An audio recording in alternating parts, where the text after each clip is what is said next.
आज ये पत्रकार वार्ता लखीमपुर कांड के ऊपर वहां जो दिल दहला देने वाली घटना हुई उस पर बातचीत करने के लिए बुलाई गई है। आजादी के 75 साल के बाद हमने, आपने, इस देश के लोगों ने सपने में भी नहीं सोचा रहा होगा, इस बात की कल्पना भी नहीं कभी की होगी कि आजादी के 75 साल के बाद सत्ता के अहंकार में मदहोश कुछ नेता कीड़े मकोड़े की तरह किसानों को रौंद के मार देंगे। और सरकार में बैठे हुए लोगों की संवेदनहीनता देखिए। तमाम प्रमाण सामने आ गए, तमाम वीडियो सामने आ गए, तमाम साक्ष्य सामने आ गए। किस तरीके से मंत्री की तेज रफ्तार की गाड़ियां, वो हत्यारी गाड़ियां, किसानों को कुचलते हुए कीड़े मकोड़ों की तरह रौंदते हुए चली गई। इस बात के वीडियो साक्ष्य आ गए, लेकिन अभी तक न केंद्र सरकार से मंत्री का इस्तीफा हुआ, न उत्तर प्रदेश में आदित्यनाथ की सरकार ने इन हत्यारों को गिरफ्तार किया। यह सरकार उत्तर प्रदेश में जो चल रही है वो मारो और मुआवजा दो की सरकार चल रही है। पहले मारो फिर मुआवजा दो। न हत्यारों को पकड़ो, न दोषियों को पकड़ो, न किसी पर कोई कार्रवाई करो। और यह बात मैं इसलिए कह रहा हूं कि इंद्रकांत त्रिपाठी की हत्या के मामले में एसएसपी 302 का मुलजिम बनता है, कार्रवाई आज तक नहीं हुई, एसएसपी फरार है। मनीष गुप्ता की हत्या के मामले में सिपाही दरोगा 302 के मुलजिम बनते हैं, गिरफ्तारी आज तक नहीं हुई, सब फरार है। लखीमपुर कांड में किसानों की नृशंस हत्या के मामले में अजय मिश्रा और उनका बेटा आरोपी बनते हैं, 302 का मुकदमा लिखा जाता है, आज तक उनके खिलाफ कोई कार्रवाई नहीं, सब फरार हैं। आपने अब तक सुना होगा डकैत फरार, चोर फरार, माफिया फरार, स्मगलर फरार। आदित्यनाथ जी के राज में एसएसपी फरार, दरोगा फरार, सिपाही फरार, मंत्री फरार, उसका बेटा फरार। यह न्याय का सिद्धांत है आपका? इस तरह से न्याय आप करेंगे? मैं तीनों परिवारों से कल मिला। आम आदमी पार्टी का प्रतिनिधि मंडल नक्षत्र सिंह जी के परिवार से, एक होनहार पत्रकार रमन कश्यप जिसकी हत्या हुई उनके परिवार से, लवप्रीत सिंह 19 साल का एक किसान का बेटा जिसको कुचल के मार दिया गया, उनके परिवार से मिला। तीनों परिवार की एक ही स्वर में एक ही बात थी, अब तक दोषियों के खिलाफ कोई कार्रवाई नहीं हुई, अब तक अजय मिश्रा की गिरफ्तारी नहीं हुई, उनका इस्तीफा नहीं हुआ, अब तक आशीष मिश्रा की गिरफ्तारी नहीं हुई, उनका इस्तीफा नहीं हुआ, उनके खिलाफ कोई कार्रवाई नहीं हुई। एक मंत्री जब अपने पद पर बैठा रहेगा, और वो भी कोई सामान्य मंत्री नहीं, देश का गृह राज्य मंत्री, तो आप मुझे जरा बताइए, उसके अधीन तो तमाम जांच एजेंसियां आती हैं जिनको जांच करना है। कैसे जांच संभव है? कैसे न्याय मिलेगा? कैसे निष्पक्ष जांच कराई जाएगी? और आज तो सर्वोच्च न्यायालय ने पूछ लिया कि आरोपियों की, अपराधियों की गिरफ्तारी अब तक क्यों नहीं हुई, कार्रवाई अब तक क्यों नहीं हुई। माननीय सर्वोच्च न्यायालय का यह पूछना इस बात को दर्शाता है कि आदित्यनाथ की उत्तर प्रदेश की सरकार नाकारा है, हत्यारों और गुंडों के पक्ष में खड़ी रहती है।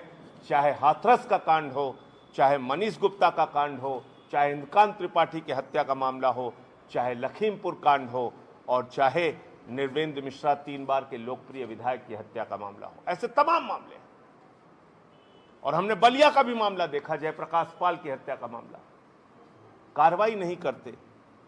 आप पैसे हाथ में पकड़ा के आरोपियों को बचाना चाहते हैं, परिवार का मुंह बंद कराना चाहते हैं। पीड़ित परिवारों को न्याय देने के बजाय मुआवजा मुआवजा और मुआवजा, मुआवजा मारो, मुआवजा मारो, मुआवजा मारो, मुआवजा की नीति पे आप चल रहे हैं। इसलिए आम आदमी पार्टी मांग करती है इस पूरे मामले में कोर्ट मॉनिटर्ड इंक्वायरी कराई जाए, मंत्री का इस्तीफा कराया जाए, उनके बेटे की गिरफ्तारी की जाए और उनके साथ जितने भी लोग इस घटना में शामिल थे, इस दरिंदगी में शामिल थे, उनको सबको पकड़ के जेल के सीखचों के पीछे भेजा जाए और टाइम बाउंड इंक्वायरी होनी चाहिए। समयबद्ध जांच और सजा इस पूरे मामले में होनी चाहिए, वरना तो न्याय से लोगों का विश्वास उठता जाएगा।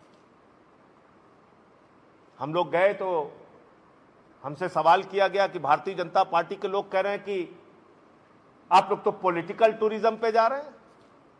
56 घंटे तक मुझे पुलिस हिरासत में रखा गया, हमारे साथियों को पुलिस हिरासत में रखा गया 56 घंटे तक, और मैं एक ही सवाल करता रहा, क्या लोकतंत्र में किसान की मौत पर शोक संवेदना व्यक्त करना अपराध है? कोई जवाब नहीं, न कोई एफआईआर, न कोई मुकदमा। 56 घंटे तक पुलिस हिरासत में रखा गया। उत्तर प्रदेश में हत्या करके आप खुलेआम घूम सकते हैं, आदित्यनाथ जी के राज में हत्या करके आप खुलेआम घूम सकते हैं, मोदी की सरकार में उनका मंत्री हत्या करवा सकता है, खुलेआम धमकी दे सकता है, लेकिन आप शोक संवेदना व्यक्त करने नहीं जा सकते। और मैं पूछना चाहता हूं आदरणीय मोदी जी से, और पूछना चाहता हूं उत्तर प्रदेश के माननीय मुख्यमंत्री आदित्यनाथ जी से कि आप जरा मुझे बताइए, अगर हम लोगों पे आप आरोप लगा रहे हैं कि हम पॉलिटिकल टूरिज्म करने जा रहे हैं, तो आपकी संवेदनाएं कहां मर गई हैं? इतनी बड़ी घटना के बाद क्यों नहीं उत्तर प्रदेश के मुख्यमंत्री उन परिवारों से मिलने अब तक गए? इतनी बड़ी घटना के बाद लखनऊ के महोत्सव में देश के प्रधानमंत्री शामिल होने के लिए आते हैं, लेकिन लखीमपुर नहीं जाते हैं, पीड़ित परिवारों से मिलने नहीं जाते हैं। ब्राजील के फुटबॉलर पे, अर्जेंटीना के फुटबॉलर पे शोक संवेदना व्यक्त करने वाले देश के प्रधानमंत्री 9 लोगों की जान चली गई, संवेदना के एक शब्द नहीं बोलते हैं। यह बड़ा सवाल है। इसलिए अपने नाकारेपन को फालतू की बातों में छिपाने का काम मत करिए। विपक्ष के नेताओं ने अपनी जिम्मेदारी निभाई और आप 300 सीट लेके, जनता का इतना बड़ा समर्थन लेके संवेदना का शब्द आप नहीं बोल सके।